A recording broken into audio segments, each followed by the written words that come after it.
You think you can walk in here, lie to my face, and I won't notice?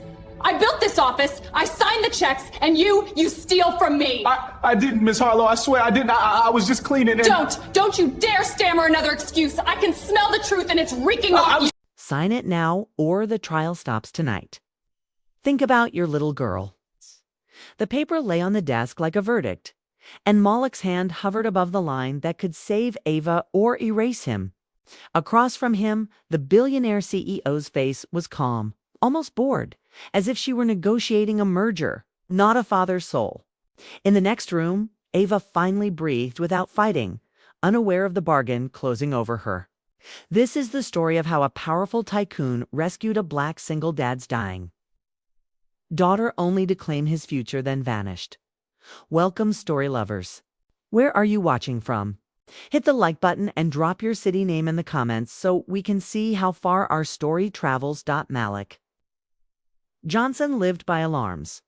The one on his phone at 4:45 a.m. meant the warehouse shift. The one on the thrift store microwave meant 3 minutes for oatmeal before Ava woke up. The one beside her bed meant 20 breaths. A minute through the clear tubing that kept his 7-year-old anchored to this world. In Lakeshore City's South Side, routines were armor, and Malik wore them tight. He wasn't supposed to be doing this alone. 3 years earlier, a drunk driver had taken his wife on her way home from nursing school. Malik learned to fold grief into dispatch times and daycare pickups. To keep smiling at church aunties so they wouldn't see the hollow space at the kitchen table. The fear grew when Ava's cough persisted. By the time doctors named the disease an aggressive genetic lung disorder, Malik's life had narrowed to work and the hospital. At the warehouse, he moved pallets and swallowed comments. White supervisors called him buddy when they wanted speed and boy when they wanted control. He heard jokes about neighborhood kids whenever inventory went missing. He watched new hires get training he never got, then watched them get promoted over him. He kept his head down anyway, because overtime paid for inhalers. Ava filled their apartment with soft brightness. She drew gulls with enormous wings, taped them to the walls, and said one day she would run fast enough to race the lake wind. Malik took her there on Saturdays, letting her sit on a bench wrapped in his jacket while they counted boats. When her breathing tightened, he told her stories about heroes who survived storms. She believed him the way children believe dawn will always come. Trouble pressed in. Collection calls stacked up.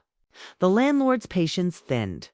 News anchors praised donors at the glittering Northgate Medical Center while Malik walked past billboards asking for community support. He felt the city's eyes on him, sometimes pitying, sometimes suspicious, constantly measuring. He didn't know the next storm's shape, only that it was moving closer, and that his daughter's clock was running faster than his, Northgate. Medical Center rose downtown like a monument to other people's futures. The first morning, Malik carried Ava through the revolving doors. The marble floors reflected his scuffed boots, and her thin legs curled against his chest. Security watched him a beat too long. Ava's breathing had worsened overnight. The rescue inhaler barely helped, and her lips held a bluish edge that made Malik's stomach knot. At triage, a nurse asked if Malik was her legal guardian, then asked again after he answered. She repeated the insurance question 3 times, flipping through his worn folder as if searching for a reason to send him away. Malik kept his voice careful. The way black men learn when they need help from people who already doubt them. They waited for hours. Families arrived after them and were called in first.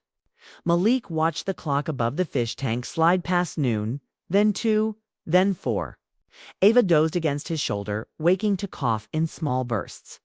When Malik asked for an update, the receptionist snapped that emergencies were handled on a priority basis, not by whoever makes the most noise. He swallowed his anger and sat back down near evening. A physician examined Ava and confirmed what Malik feared. Without experimental gene therapy, she had, at most, months.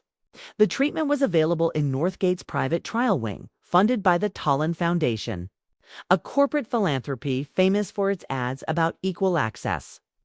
But the list was complete, and the cost outside the trial exceeded Malik's lifetime earnings. The doctor delivered numbers the way people delivered, whether personal and fixed. Malik went home with brochures that looked like luxury catalogs. He called every number, left voicemails, and filled out online applications that timed out on his prepaid phone. At work, he begged for overtime. His supervisor denied it, saying Malik needed to keep personal drama out of company time, then joked, "You people always want special treatment." When Malik protested, he was written up for attitude. Church friends organized a fish fry fundraiser. Neighbors dropped 20s into a jar, apologizing that it wasn't more. The total still couldn't buy a day in the trial wing. A week later, the landlord taped a notice demanding rent plus late fees, payable within 10 days. Malik stared at it until the words blurred, then listened to Ava cough and felt panic turn to resolve. He rode the bus to Westbrook Tower, headquarters of Talon Biotech. The lobby gleamed. A receptionist said no appointments were available for walk-ins. Malik explained that his daughter was dying and that Talon's foundation controlled the trial. He held out Ava's file. The receptionist suggested he apply through proper channels. Malik turned to leave when a voice behind him said, "Let him through." He looked back and saw Celeste Talon, mid-40s. Immaculate, the billionaire CEO whose interviews filled his bus ride screens. She asked Ava's age and diagnosis, and Malik answered, afraid the moment might evaporate. Celeste led him to a conference room. She listened as Malik described Ava's lake trips and her failing lungs. When he finished, Celeste said she could place Ava in the trial within 48 hours. Relief hit Malik. Then she added that the foundation favored families committed to stability and legacy. And she began asking about his health history and bloodline. Malik nodded, grateful and uneasy. Ava entered the trial wing 2 days later. The suite was hushed, and the nurses who had avoided Malik downstairs now called him Sir again. Specialists threaded new lines into Ava's arms and adjusted settings with clipped confidence. Her wheeze thinned within hours, and color returned to her cheeks. Malik stood beside the bed, hope rising like something dangerous. Celeste visited alone that night, moving through the room as if it were her own. She left a plush gull on Ava's pillow and watched the monitors in silence. Malik thanked her until his voice broke. Celeste listened, then spoke about genetics, legacy, and strength worth preserving. Malik felt the focus sliding from his daughter to his blood. And he didn't yet understand why. On the 5th night, a nurse asked Malik to sign one more document in an office down the hall. Celeste waited there, blinds drawn, a packet centered on the desk. It wasn't about Ava. It outlined a reproductive agreement for longitudinal research, requiring Malik to provide biological material so Celeste could conceive a child, binding him to secrecy and waiving parental claims. The air thinned. Malik's thoughts crashed together: rage, shame, disbelief, and the terror of losing Ava if he refused. Celeste's calm made the threat sharper, treating his desperation as currency. She didn't raise her voice. She didn't need to. The language on the page was already a weapon. And the power behind it was the barrel. Malik pictured Ava breathing freely by the lake, her ribs no longer working like trapped wings. He pictured her coughing in the waiting room again, invisible to the people sworn to help. He understood that his choice wasn't a choice. It was a door held open only if he paid with himself. His hand shook as he signed. The pen scratch sounded louder than his heartbeat. He walked back to Ava's bedside, feeling like he'd left part of his soul on that desk. She smiled at him, sleepy and safe. And Malik forced a smile back while the city's glittering lights outside the window looked colder than ever. Dear audience, where are you watching from? Drop your city name in the comments. Ava's recovery felt like a sunrise. In the weeks after treatment, she walked the corridor without a mask, then ran a little, laughing as if she were testing brand new lungs. Doctors called her response remarkable. Malik called it survival.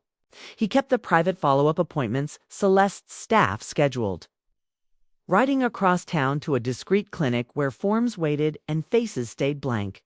Each visit felt like paying a debt he never agreed to, but he went because Ava kept breathing. Then the funding stopped. An assistant left a voicemail about restructuring, and Malik's next appointment was canceled. At Westbrook Tower, security said Celeste was overseas and unreachable. At Northgate, billing restarted, and administrators insisted Ava's trial slot was complete, even while her doctors warned she needed monitoring. Days later, a headline flashed. Celeste Tolland had resigned amid an internal scandal and vanished from public view. Malik read it at his kitchen table while Ava colored gulls beside him. The miracle had been real, and so had the exploitation. Racism had arrived not as a slur in the street, but as a contract, a polished smile.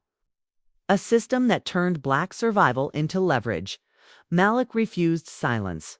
He met journalists, legal advocates, and pastors, naming the chain of decisions that made his daughter's life conditional on his body.